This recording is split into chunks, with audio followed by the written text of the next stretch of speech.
শুক্রবার জুমার দিন আসরের নামাজের পরে আল্লাহ তাআলার এই নামটি 11 বার পাঠ করে আপনি আল্লাহ তাআলার কাছে যা চাইবেন আল্লাহ তাআলা আপনাকে তাই দিবেন। প্রিয় ভাইরা আমার, প্রিয় বন্ধুরা আমার, মনে রাখবেন শুক্রবার এটা কিন্তু খুবই স্পেশাল একটা দিন। শুক্রবার এটা কিন্তু খুবই গুরুত্বপূর্ণ একটা দিন। শুক্রবারকে হাদিসের ভাষায় বলা হয় সাইয়্যিদুল আইয়াম। শুক্রবারের কিন্তু অনেক গুরুত্ব রয়েছে। আপনি এই দিন যত বেশি বেশি আমল করতে পারেন আল্লাহ তাআলা আপনার আমলগুলোকে কবুল করবেন।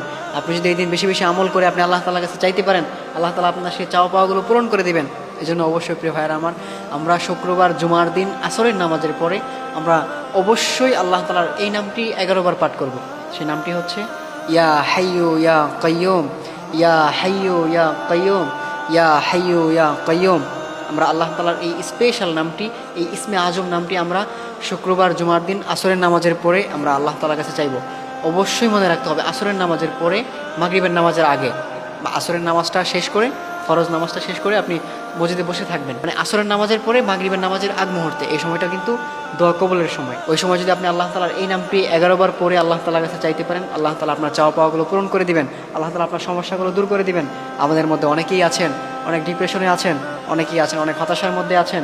আপনি যদি আল্লাহ তাআলার কাছে চাইতে পারেন, আল্লাহ তাআলার এই স্পেশাল নামটি ধরে আপনি যদি আল্লাহ তাআলার কাছে চাইতে পারেন, আল্লাহ তাআলা আপনার চাওয়া পাওয়াগুলো পূরণ করে দিবেন। আল্লাহ তাআলা আপনার সমস্যাগুলো দূর করে দিবেন।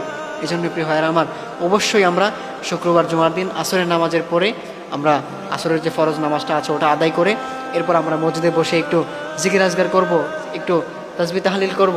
এগুলো করে এরপর আমরা সুন্দর করে নামাজের সিস্টেমে বসে আমরা আল্লাহ তাআলার এই স্পেশাল যে নামটা আছে, আল্লাহ তাআলার যে ইসমে আজম নামটা আছে, এই নামটা ধরে আমরা আল্লাহ তাআলাকে ডাকবো, আমরা আল্লাহ তাআলার কাছে চাইবো। আমরা যদি আল্লাহ তাআলার কাছে চাইতে পারি, আল্লাহ তাআলা আমাদের সেই চাওয়া পাওয়াগুলো পূরণ করে দিবেন।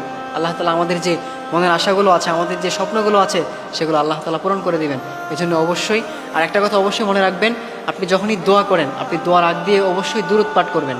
আপনি দোয়ার আগ দিয়ে দুরূদ পাঠ করতে হবে। আল্লাহর হাবিব সাল্লাল্লাহু আলাইহি ওয়াসাল্লামের উপর দুরূদ পাঠ করে এরপর আপনি দোয়া করবেন। তাহলে আপনার দোয়া কবুল হবে। আপনার দোয়াটার সাথে সাথেই কবুল হবে। আপনার দোয়া কবুল হতে সময় লাগবে না। এই জন্য অবশ্যই দুরূদের মধ্যে যে বেস্ট যে দুরূদ সেটা হচ্ছে দুরূদ ইব্রাহিম। আমরা যেটা নামাজের মধ্যে পড়ি, আল্লাহুম্মা সাল্লি আলা মুহাম্মাদ ওয়া আলা আলি মুহাম্মাদ কামা সাল্লাইতা আলা ইব্রাহিম ওয়া আলা আলি ইব্রাহিম ইন্নাকা হামিদুম মাজিদ। আল্লাহুম্মা বারিক আলা মুহাম্মাদ ওয়া আলা আলি মুহাম্মাদ কামা বারাকতা আলা ইব্রাহিম ওয়া আলা আলি ইব্রাহিম ইন্নাকা হামিদুম মাজিদ। এই দুরূদটা অবশ্যই পাঠ করব। এটা যদি লম্বা হয়ে যায় সেক্ষেত্রে আপনারা এটাও পাঠ করতে পারেন। শর্ট যে দুরূদটা আছে সাল্লাল্লাহু আলাইহি ওয়াসাল্লাম, সাল্লাল্লাহু আলাইহি ওয়াসাল্লাম, এই দুরূদটাও পড়তে পারেন। আপনারা এই দুরূদগুলো পাঠ করে এরপর আপনারা আল্লাহ তাআলার এই নামটি পাঠ করবেন। এই নামটি 11 বার পড়বেন। ইয়া হাইয়ু ইয়া কাইয়ুম, ইয়া হাইয়ু ইয়া কাইয়ুম, এই নামটি পড়বেন 11 বার পরে এরপর আপনি আল্লাহ তাআলার কাছে হাত তুলবেন। হাত তুলে আপনি আল্লাহ তাআলার কাছে চাইবেন। আল্লাহ তাআলার কাছে চাওয়ার মতো চাইতে হবে। আমরা চাইতে পারি না, আল্লাহ তাআলার কাছে বলতে হবে। আল্লাহ তাআলার কাছে এভাবে চাইতে হবে, আল্লাহ আমি ছাড়া তো আপনার আরও হাজারো গোলাম আছে, আমি ছাড়া আপনার আরও অসংখ্য গোলাম আছে, কিন্তু আপনি ছাড়া তো আমার কেউ নাই। আপনি আমার একমাত্র রব। আপনি ছাড়া আমার আর কোনো মালিক নাই। আপনি ছাড়া আমার আর কোনো রব নাই। আপনি যদি আমাকে না দেন তাহলে আমাকে কে দিবে? কিন্তু আমি ছাড়া তো আপনার আরও হাজারো গোলাম আছে। একটা ভিক্ষুক যখন একটা মালিকের দরবারে যায় তখন সেই মালিকটা তাকে যখন ফিরিয়ে দেয় তখন সে আরেকটা দরজায় গিয়ে দাঁড়ায়, সেখানে গিয়ে সে হাত পাতে। কিন্তু আপনি মালিক ছাড়া, আপনি রব ছাড়া তো আমার কেউ নাই। আপনি আমাকে ফিরিয়ে দিলে আমি কোথায় যাব? আমি কার কাছে যাব? আমি কার কাছে গিয়ে আমার সমস্যার কথাগুলো বলবো, আমার প্রবলেমের কথাগুলো বলবো? আপনি ছাড়া তো আমার কেউ নাই। এভাবে আল্লাহ তাআলার কাছে বলতে হবে, এরকম করে আল্লাহ তাআলার কাছে চাইতে হবে, তাহলেই আল্লাহ তাআলা আপনাকে দিবেন। কিন্তু আমরা চাই না, আমরা বিপদে বললে মানুষের কাছে চলে যাই, এখানে চলে যাই, ওখানে চলে যাই, বাবার কাছে চলে যাই। কোনো বাবা, কোনো পিসাব, মানে সে যেই হোক না কেন, সে আপনার কোনো উপকার করতে পারবে না। অবশ্যই আপনি সমস্যায় পড়লে, বিপদে পড়লে আল্লাহ তাআলার কাছে চাইবেন। আল্লাহ তাআলা আপনার সকল সমস্যা দূর করে দিবেন। আল্লাহ তাআলা আপনার চাওয়া পাওয়াগুলো পূরণ করে দিবেন।